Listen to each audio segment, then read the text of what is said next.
Bom, pessoal, a gente vinha, né, fazendo uma discussão aí sobre estratégia competitiva, sobre as ferramentas, como é que a gente analisa do ponto de vista mais macroeconômico, né, que é a análise pestal, do nível mais setorial, que é o modelo das 5 forças, e do ponto de vista mais da empresa, né, que usa-se tanto a SWOT quanto a cadeia de valor. São ferramentas que estão aí há uns 30 anos, quer dizer, existem questionamentos, tá? Mas essas ferramentas são o que se usa aí na maior parte dos documentos e estudos.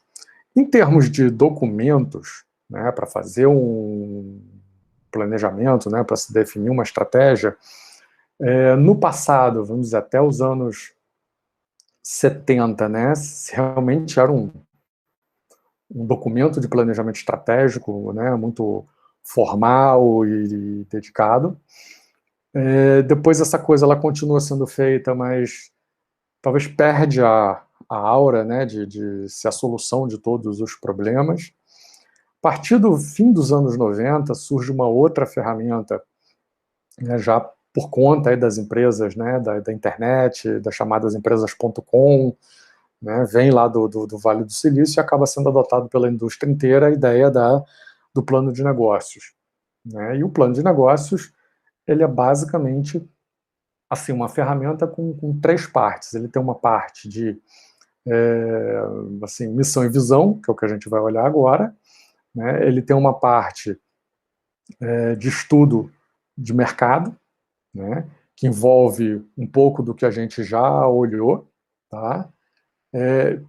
Só que quando você faz a análise do macro para o micro, né, nesse caso do plano de negócios, você tem a necessidade de chegar num número, que é entender, né, qual é a demanda de mercado para o, né, teu produto, para o teu serviço, etc. Tá? Então, quando você entende, né, você pega lá um mercado de, sei lá, geladeira, né, no Brasil, você fala assim, olha, tem um aumento aí percentual de 2 ou 3% ao ano, que está relacionado a novos lares. Estou chutando aqui os números. E você tem um número que equivale também a, sei lá, 2% ao ano da quantidade de produtos instalados no mercado, que é a troca, né, relacionada ao envelhecimento, né, o não funcionamento, etc. Então, essa conta ela existe praticamente todos os produtos. Tem algumas empresas que são especializadas em levantar esse tipo de dado. Então, por exemplo, o mercado de geladeiras, né, você pode dizer, olha, tem, sei lá, 40 milhões de geladeiras instaladas no Brasil, você tem um mercado aí de 5%, né, ao ano vou chamar de crescimento. Tá? A princípio, parte crescimento, parte reposição. Né? E aí, ou seja, são, né, 2 milhões de geladeiras novas.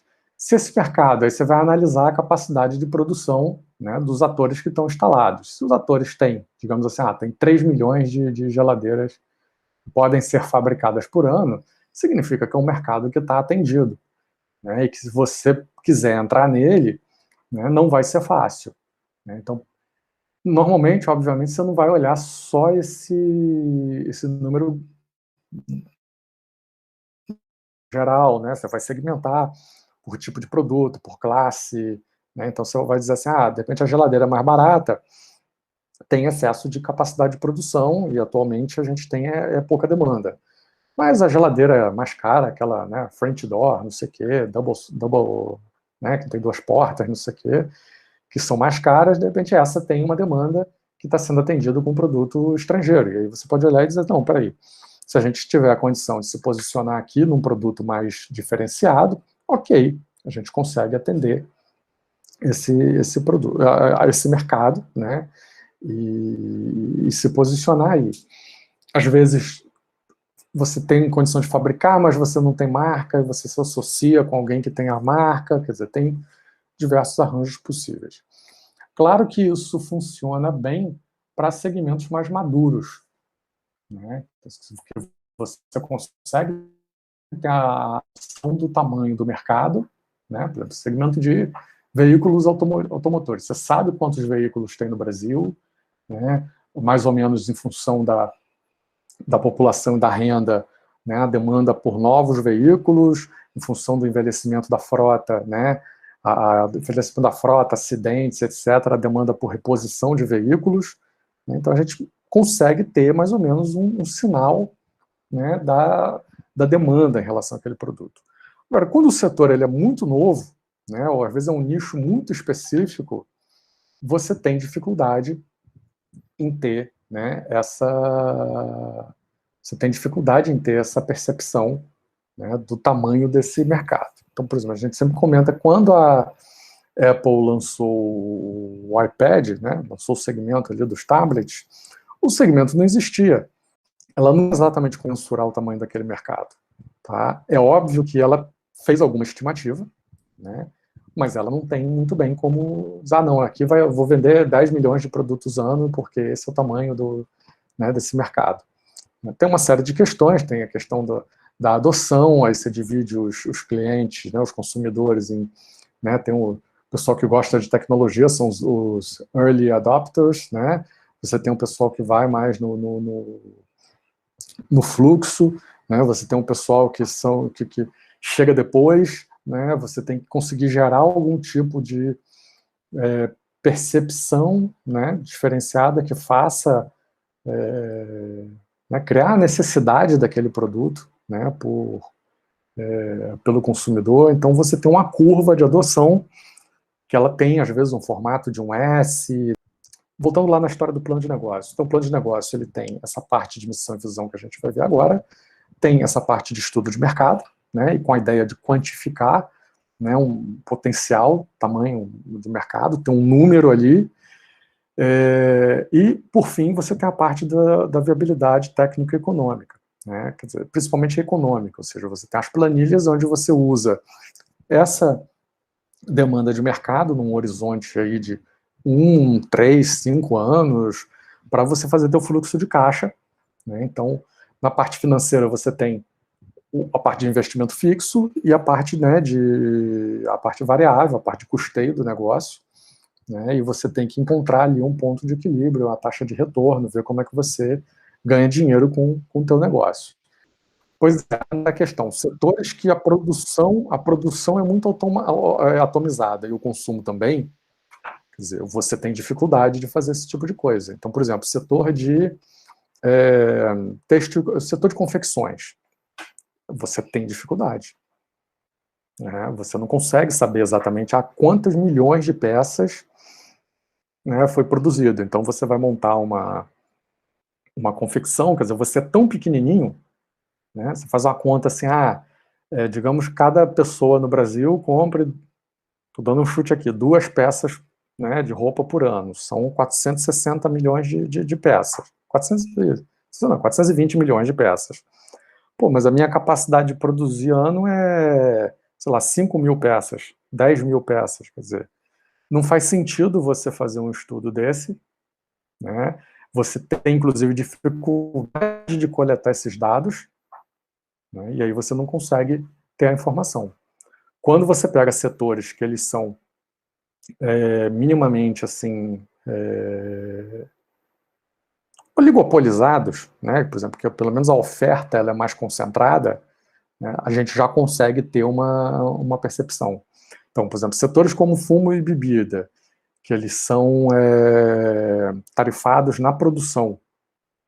Esse é um setor que a partir dos dados do governo, você consegue ter, né, uma informação bem interessante sobre produção, etc.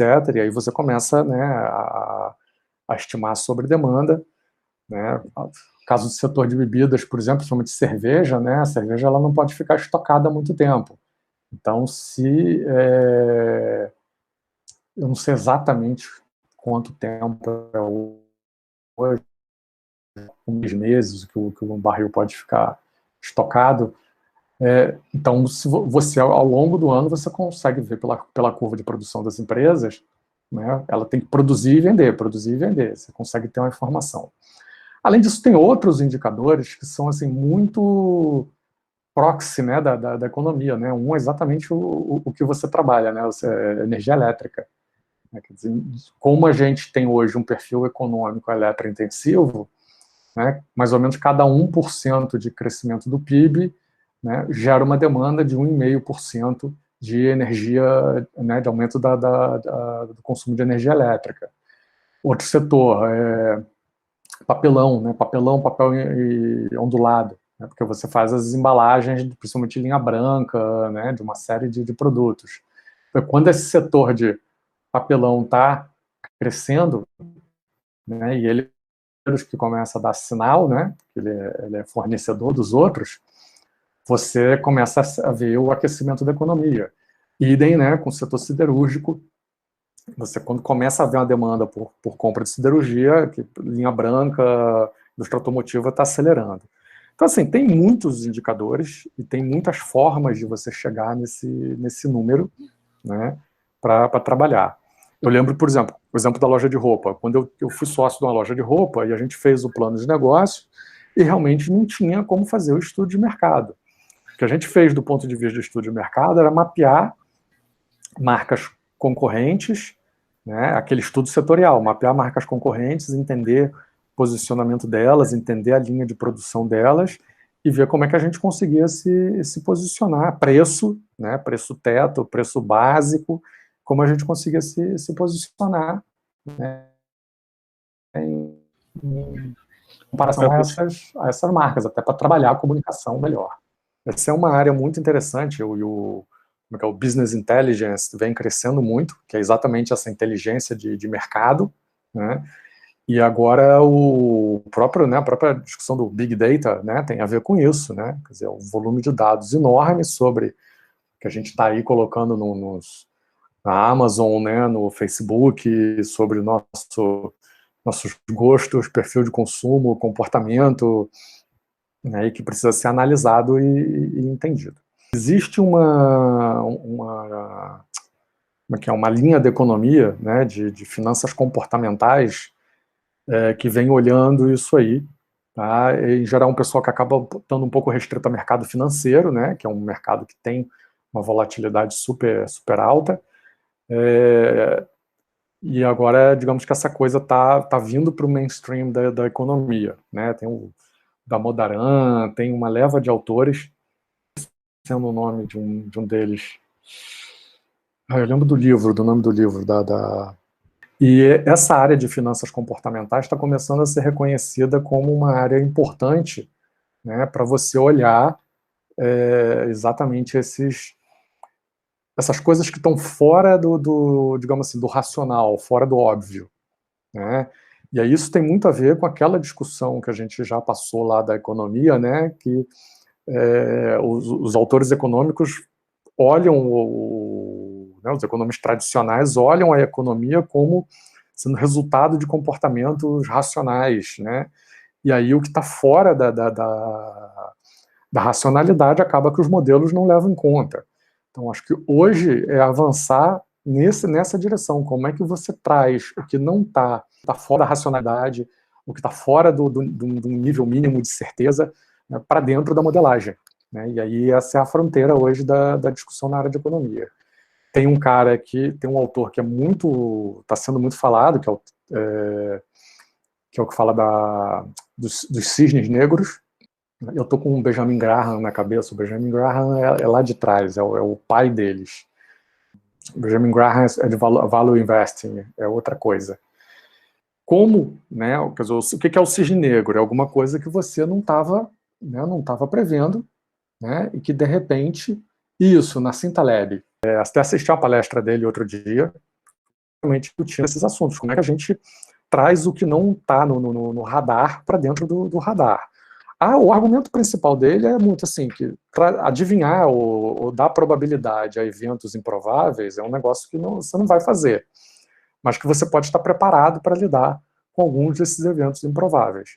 Tá? E esse é até um dos exemplos que eu vou dar para vocês agora, aí, daqui a pouco, que é o caso da Shell, né, nos anos 70, que é uma história também conhecida de literatura, igual esse exemplo que o João deu também da fuselagem, né, do período da guerra.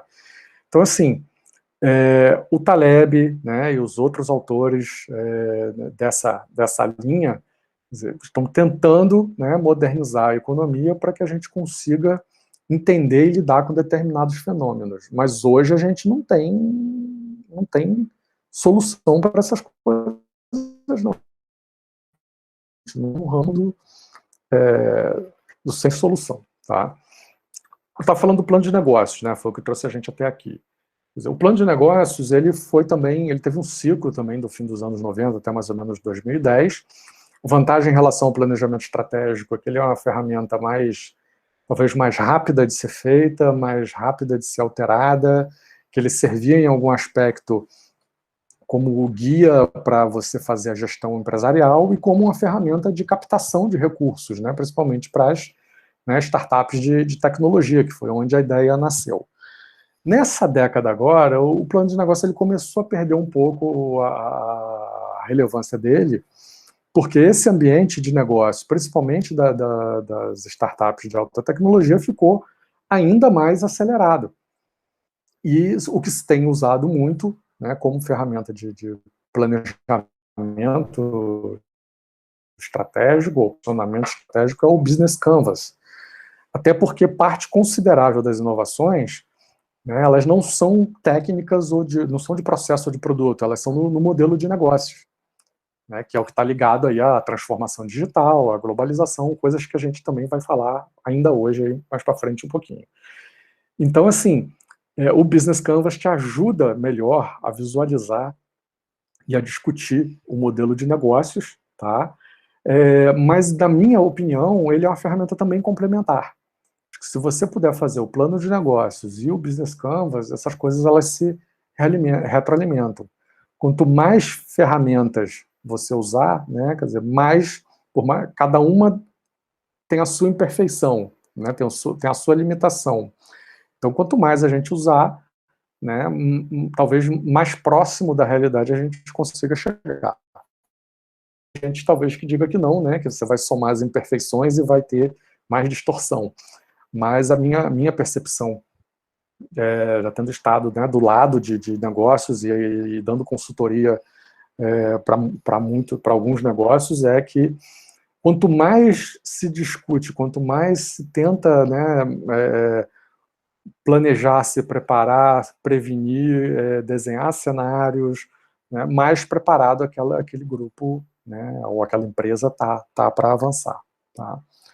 Vamos olhar alguns conceitos centrais aí para a gente. Quer dizer, a ideia de missão e de visão, né, a gente ouve falar muito, né?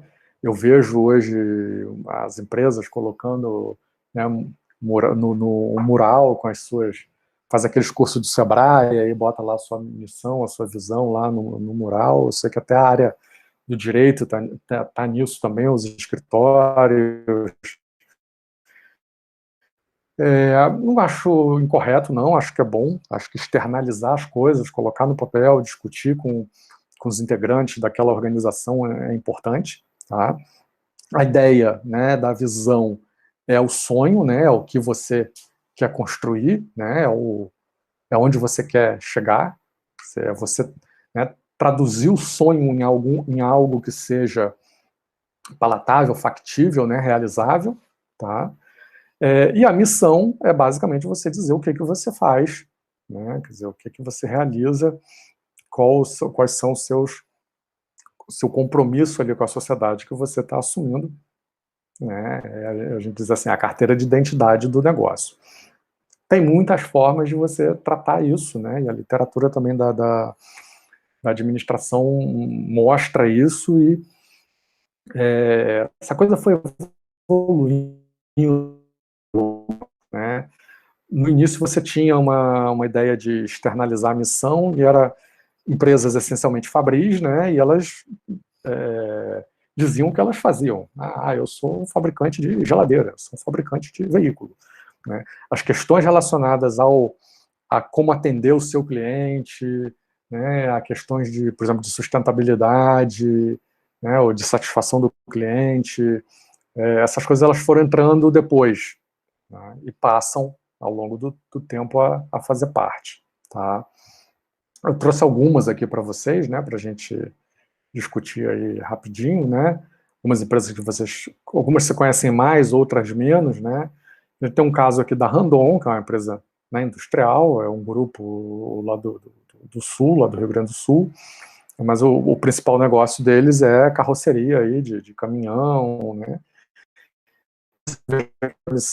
Vocês vejam que a missão deles está lá em oferecer soluções para transporte, né? Aí eles vão dizer como. Eles desenvolvem, produzem, dão assistência técnica e comercializam tanto os bens quanto os serviços. Né? Então, ou seja, é uma empresa que atua, né, de uma forma integrada aí na cadeia, né? Ela faz várias atividades, né? E o objetivo dela, né, quer dizer, é satisfazer, e ela coloca ali todos os stakeholders, né, clientes, acionistas, colaboradores e a comunidade. Isso aí é uma missãozinha padrão de século XXI, né, em que ela diz o que faz, como faz, a quem ela atende, né. Diria até que tem informação demais aí, mas se ela quer colocar isso, é um direito que ela tem, né, e não, quem sou eu para dizer que está errado. Né. A Localiza, né, que a gente conhece aí, locadora de carro, né, que agora está aí num processo, já tinha incorporado aí a Hertz, agora a Hertz está quebrada lá nos Estados Unidos, agora ela está no processo aí de fusão com a Unidas, né. Ela fala assim, olha, oferecer soluções em transportes através do aluguel de carros, né, buscando excelência. Eu não sei se eles já atualizaram essa missão, mas talvez estejam precisando atualizar, porque hoje o principal negócio deles, quer dizer, um dos principais, né, eles têm uma vertente de venda de veículos também, né, que não está coberto, por exemplo, nessa missão. Agora, a solução em transporte, né, permite que eles façam mais coisas, né, além do aluguel convencional.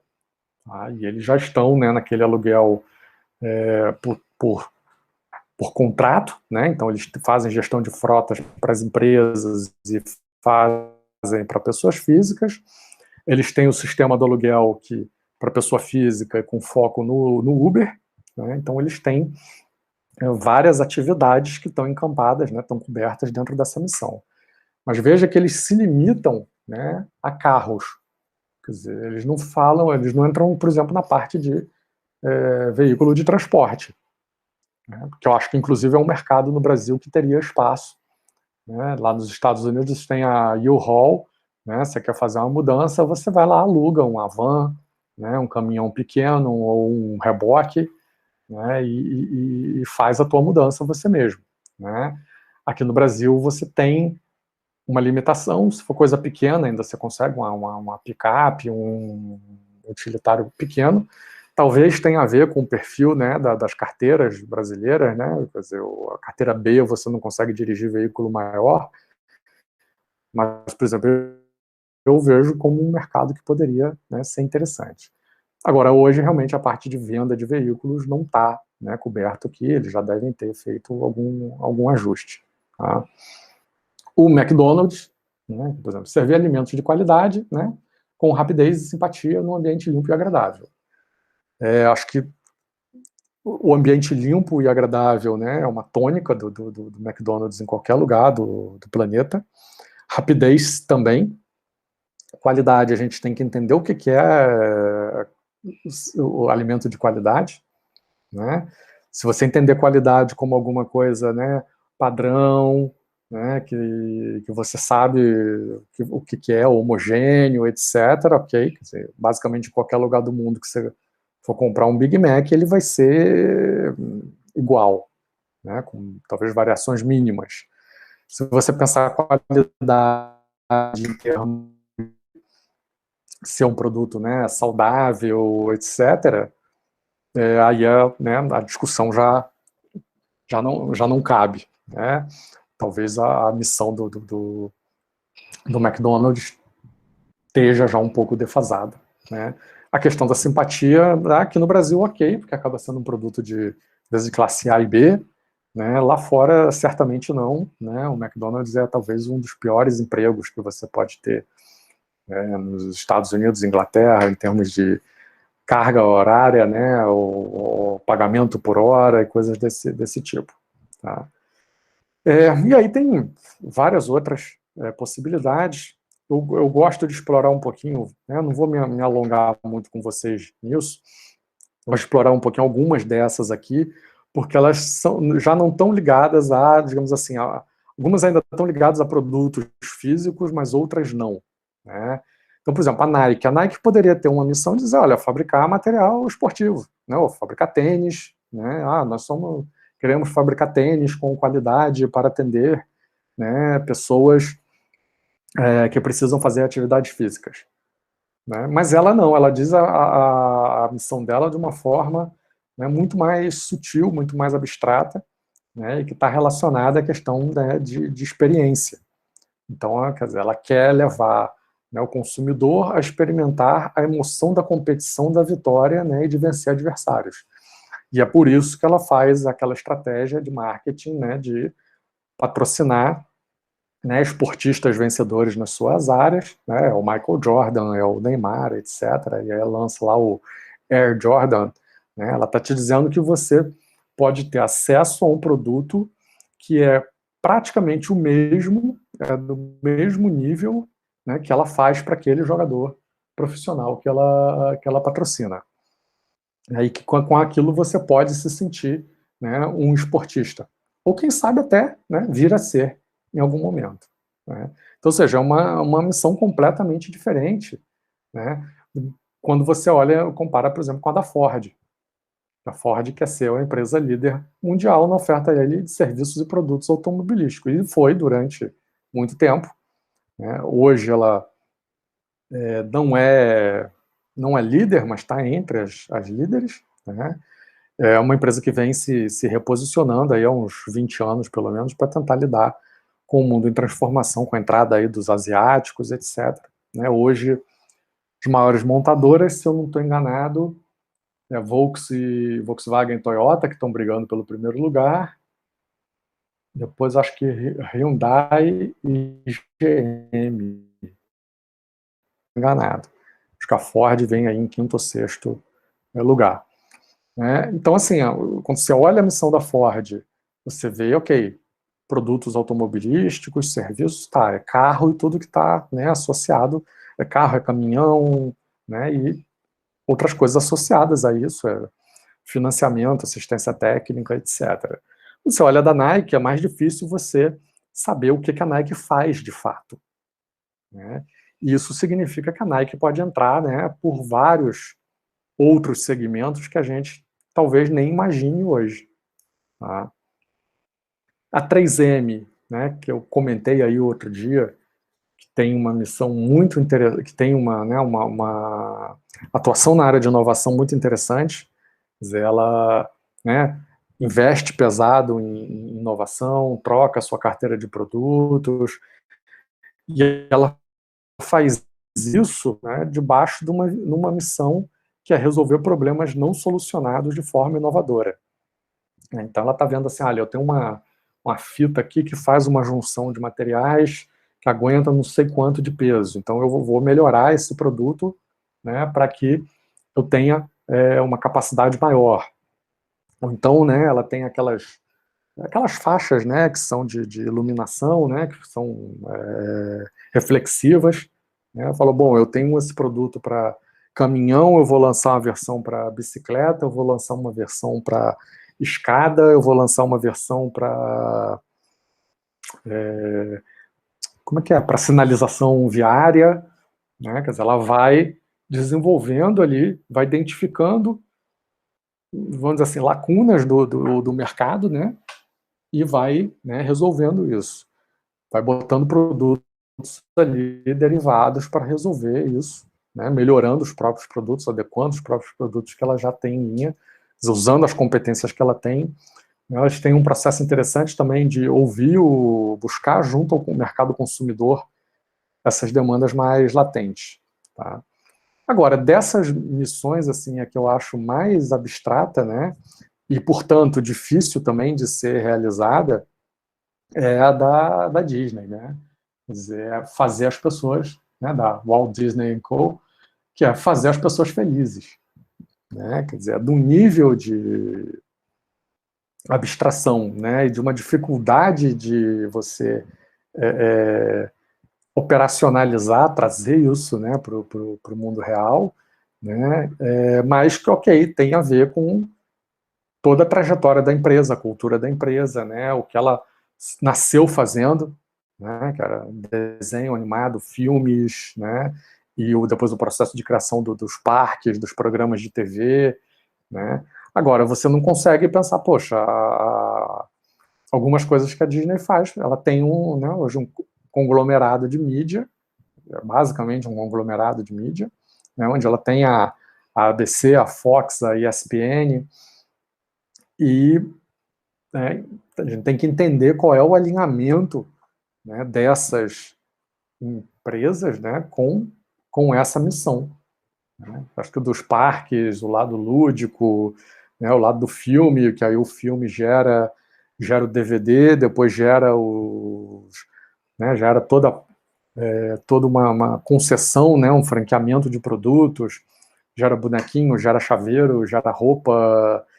Eu acho que está dentro dessa magia. Mas esse outro lado da informação, né, talvez da ESPN ainda tudo bem, porque é a forma de você levar esporte para as pessoas, o esporte deixa, né, envolve paixões e deixa as pessoas felizes, ainda vai. Mas né, talvez ela olhe o entretenimento como um todo, né, e aí a Fox entra nisso também, né, mas a ABC eu tenho mais dificuldade de ver.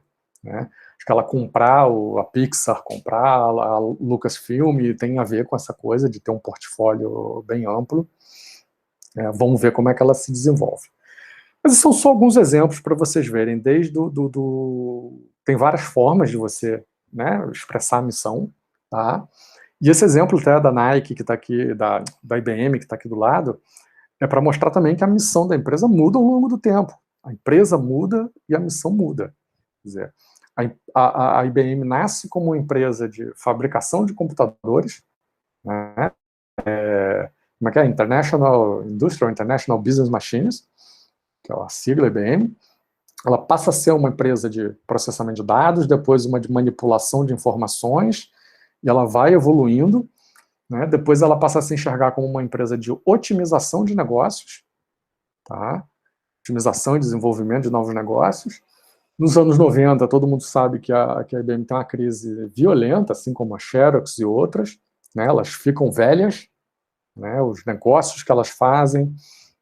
Quer dizer, a IBM atuava em quase todos os segmentos da área de TI, e isso gerava para ela uma série de gastos que ela não recuperava, de investimentos que eram pesados. Por maior que fosse a empresa, ela não conseguia investir em todas as frentes, né? Gerava problemas de competição. Né? Então, quer dizer, a IBM entrava vamos usar um exemplo aqui, na CSN, a automação, né, da CSN. Então, ela queria vender equipamento da IBM, software da IBM, né, e consultoria da IBM. E, obviamente, quando você tem realmente todos os produtos né, suas tecnologias são de ponta, ok. Né, mas no momento onde esses setores começam a se especializar altamente, você tem uma série de empresas que são, né, melhores do que você, fica complicado fazer isso. Né? Então, vou vender equipamento IBM. Pô, mas por que não da DEC, da Sun, né, da Compaq? Né? Eu vou vender banco de dados da IBM. Pô, mas a Oracle é melhor. Né? Eu vou vender sistema operacional da IBM. Ela tinha lá o OS 2, o ARP.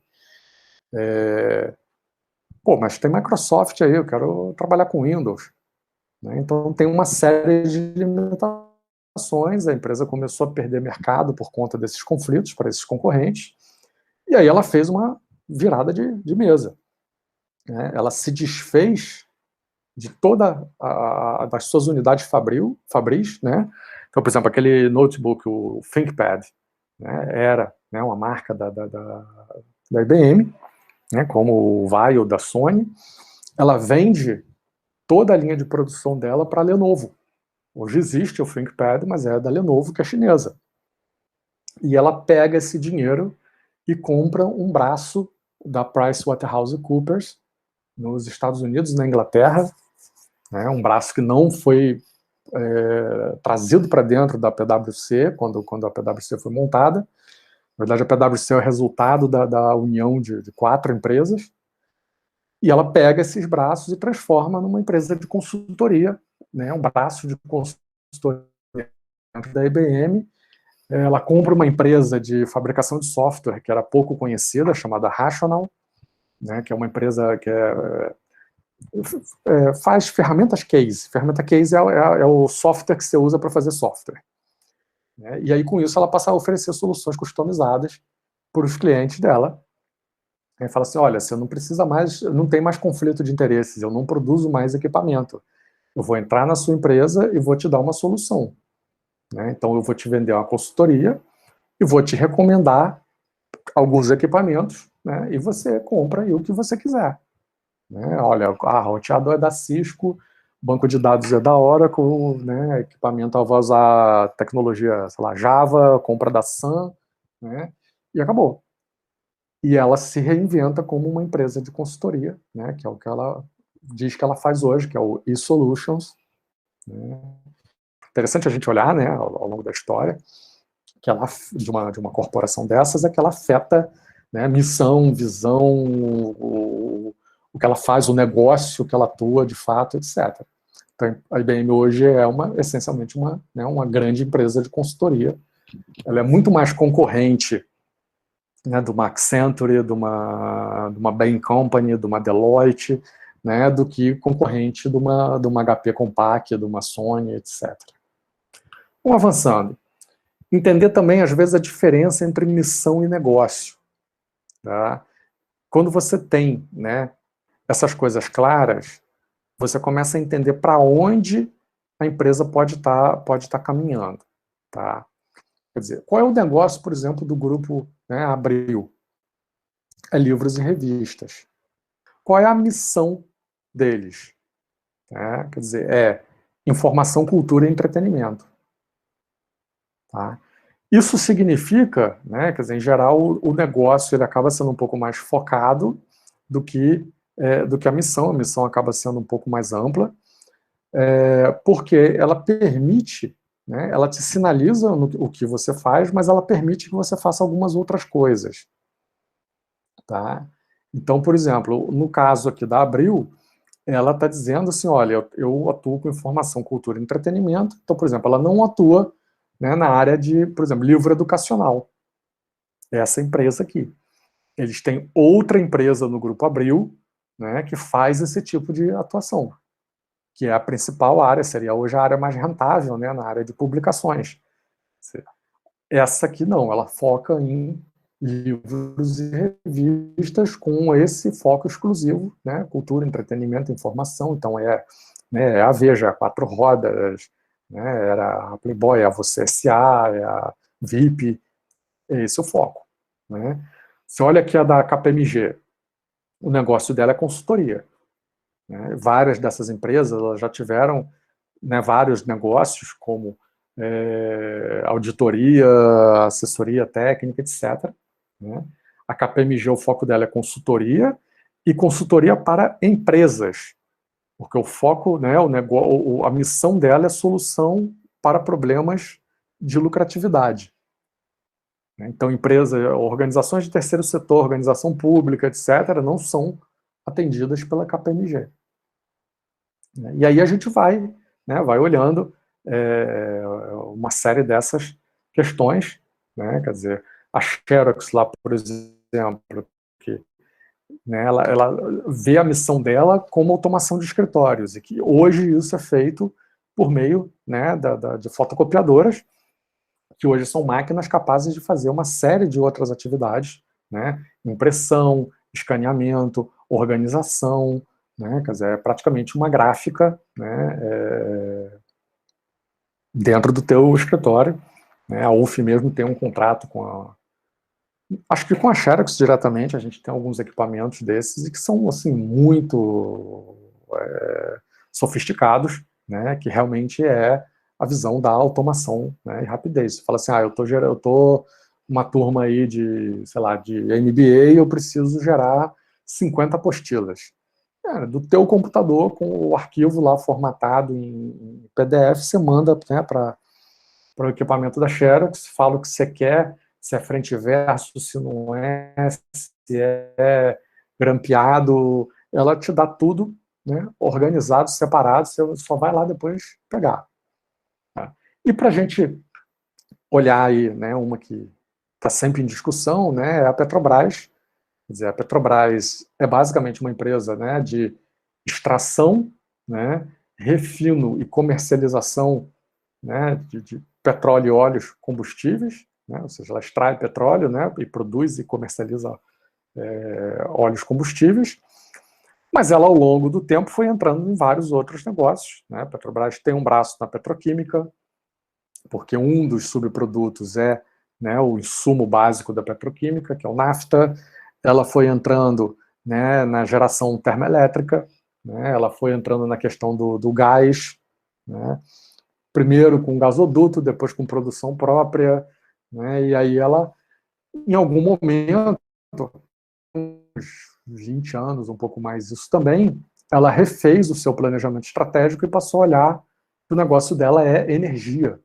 Tá? Acho que isso, para o caso da Petrobras, também tem a ver muito com as múltiplas missões que ela começou a receber. Né? Quer dizer, ela foi, digamos assim, forçada, entre aspas, porque é um forçado que é positivo, que gera negócio, a entrar no setor de gás. Né? O governo poderia ter optado, talvez, por fazer isso de uma outra forma, ter constituído uma outra empresa, né, para lidar com gás. E ela achou não, quando fez o marco regulatório do setor, botou isso junto com a Petrobras. Né? Faz sentido do aspecto de produção. Né? Se você olhar aí como que é, tanto o petróleo quanto o gás natural são gerados, né, no mesmo processo.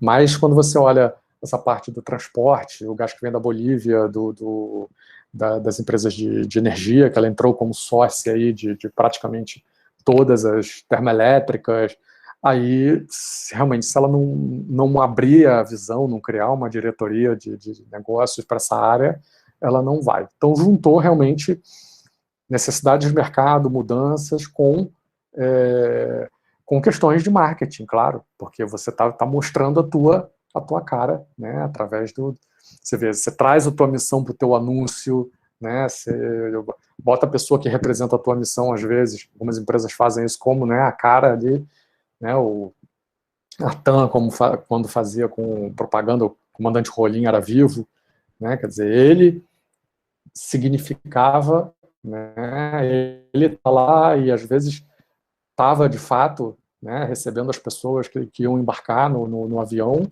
e ele era digamos assim, uma garantia, né, de qualidade, né, da companhia aérea. Então essas coisas elas todas se reúnem, tá?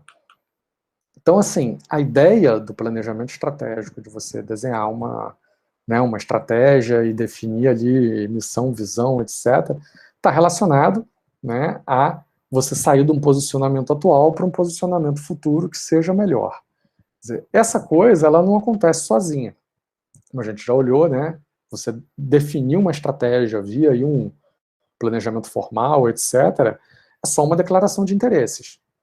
Né, que você precisa daí desdobrar um plano de ação, né, em geral desdobrar um conjunto aí de projetos, e a execução desses projetos é que vão te permitir, né, caminhar para esse novo posicionamento. Quer dizer, tem organizações que são muito eficientes nessa execução, né, tem outras que nem tanto, e isso vai, né, mostrar aí lá na frente, né, vai configurar o quanto dessa caminhada foi atingida ou não. Tá? A ordem dos fatores, dependendo, né, em geral não altera o produto aqui também. Tá? E aí tem formas e formas de você lidar com isso. Importante também a gente observar, né, que o planejamento estratégico está relacionado ao nível mais alto da organização. Conforme você vai descendo, você tem que detalhar isso, tá? Ou seja, você tem que trazer, né? A nossa estratégia aqui, né, é ser líder de mercado. Beleza. Absolutamente, né, abstrato. Quais são os teus objetivos estratégicos, né, as suas metas? Traduzir em números. Eu tenho hoje 20% do mercado, eu quero chegar a 30%. Né? Quanto que isso significa em produtos? Isso aí significa deslocar os competidores ou tem crescimento do mercado? Né? Quer dizer, então, parte disso vai ser atingido deslocando fornecedores, deslocando concorrentes, né? Seja por segmentação, seja por concorrência por preço, e aí isso vai ser definido ao longo desse processo, seja por atração de novos consumidores que são entrantes, né, no mercado. Quer dizer, e aí, você tendo os números, quer dizer, você vai derivar os projetos. Ok, se para ter esse aumento de participação significa que eu tenho que aumentar a produção, o teu setor aqui de planejamento de produção vai ter que entrar, né? Vai ter que fazer um detalhamento, né, sobre como você vai produzir, né, como você vai lidar com estoques, né? Se você vai aumentar a tua produção, obviamente você precisa de dinheiro, então o setor financeiro vai entrar, ele tem que fazer também um planejamento financeiro, né? Nós temos financiamento já pré-aprovado para isso? Não, nós não temos, vamos no BNDES, ou então não, a gente tem ações em tesouraria, né? Somos uma empresa de capital aberto, vamos fazer um follow-on, botar essas ações no mercado, ou então não, vamos lançar uns depósitos, né? Um BDR, né? No mercado internacional, né? Para captar recursos, né? São debêntures conversíveis. Você vai desenhar ali também uma estratégia. E idem, se você vai aumentar a tua produção, né, você precisa de mais gente, você precisa treinar esse pessoal, né? Às vezes não é necessariamente aumento de produção, isso aí está gerenciável, mas é, né, lançamento de novos produtos. Quer dizer, entra o marketing, né? Quer dizer, o que, por exemplo, andou ao longo esses últimos meses, ontem lançou aí o iPhone 12, aquele mega estardalhaço de marketing, eu já recebi 50 e-mails hoje deles, né, para ver o evento, para ver as diferenças do iPhone, para trocar, né, a Apple Store, para ir lá trocar, não sei o quê. Quer dizer, então você, né, isso aí é uma ponta, né, de um processo que passa também por finança, por produção, por terceirizado, por uma série de aspectos. Tá?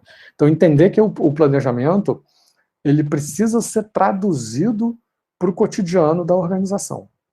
Né? E aí você começa a ter medidas com as quais você começa a ter projetos e indicadores para você mensurar, né, o andamento daquilo. E aí a cada, né, vamos dizer, 3, 6 meses, você vai avaliar se está conseguindo implementar ou não. Hoje, nas organizações de maior porte, você tem sistemas integrados de gestão, onde você vai lançar essas informações todas, né, e você vai ter lá um painel de acompanhamento, tá, dessas coisas. Aí a questão... Rapidinho, né, a diferença entre o plano e o planejamento, um é mais aberto e o outro é mais no detalhe, vamos dizer assim? Você está falando... Não, Do planejamento. o planejamento ele é a atividade. O plano ele é o produto. Tá? Quer dizer, então assim, quando você fala no planejamento estratégico ou planejamento financeiro, você está falando no esforço, né, de você ali reunir informações e competências para fazer um plano. Tá? E esses produtos que estão aqui embaixo, né, é que são de fato os planos. Vou olhar com vocês para a gente encerrar isso, é a ideia, assim, em que momento eu faço isso? Né? Como é que é a ordem dos fatores nesse processo? Tá? Se você é uma empresa, né, deixa eu até olhar o que tem aqui depois, tá? Você tem momentos, tá? Às vezes, né, eu sou uma empresa nova, quero me estabelecer num mercado. Quer dizer, você não tem forças e fraquezas, né, para avaliar.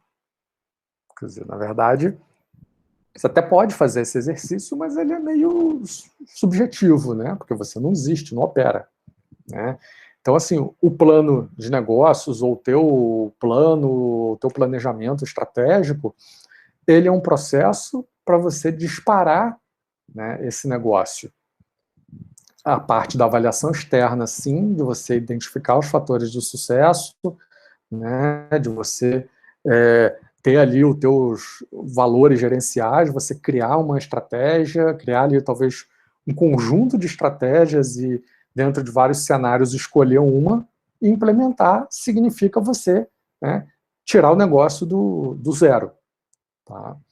Para um negócio que já existe, né, quer dizer, você estou rodando há 10, há 20 anos, etc., esse conjunto aqui, esse caminho aqui, né, ele é bem palatável, né? Quer dizer, vou fazer aqui o meu pestal, uma análise setorial com 5 forças, vou fazer aqui uma análise de cadeia de valor, vou juntar essas coisas todas, né, vou ter a minha SWOT desenhada e vou avançar, entender qual é o meu diferencial competitivo, quais são fatores chaves de sucesso naquele setor, naquela economia, né, e vou avançar.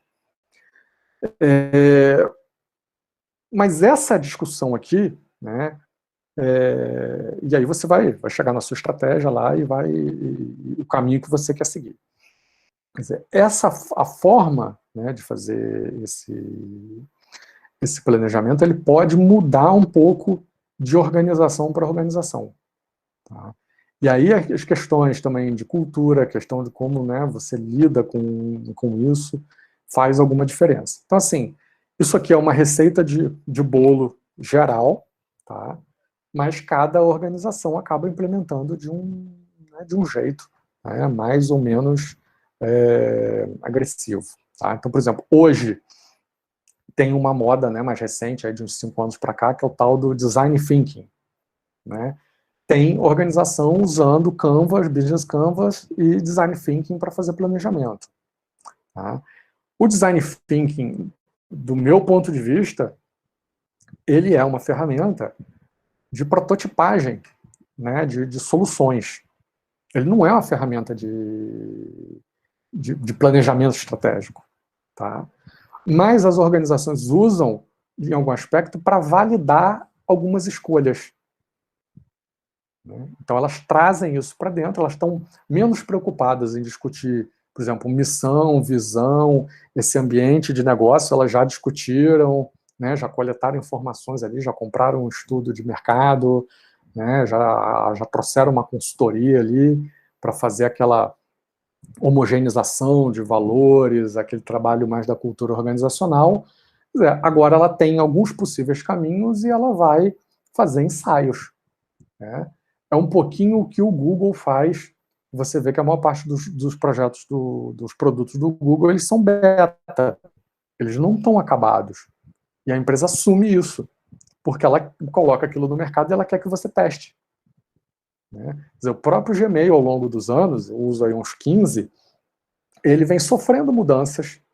Né? Ele não perdeu o conceito central, mas ele vem sofrendo melhorias, ele vem sofrendo mudanças relacionadas a, né, sinalizações ou necessidades dos consumidores. Né? O fato de você poder organizar em várias caixas internamente, algo que você fazia no Outlook e que a princípio no Gmail você não fazia, separar por assuntos, né, marcadores, etc. Você dá a possibilidade dele sozinho filtrar coisas e que não necessariamente vão para a caixa de spam, né?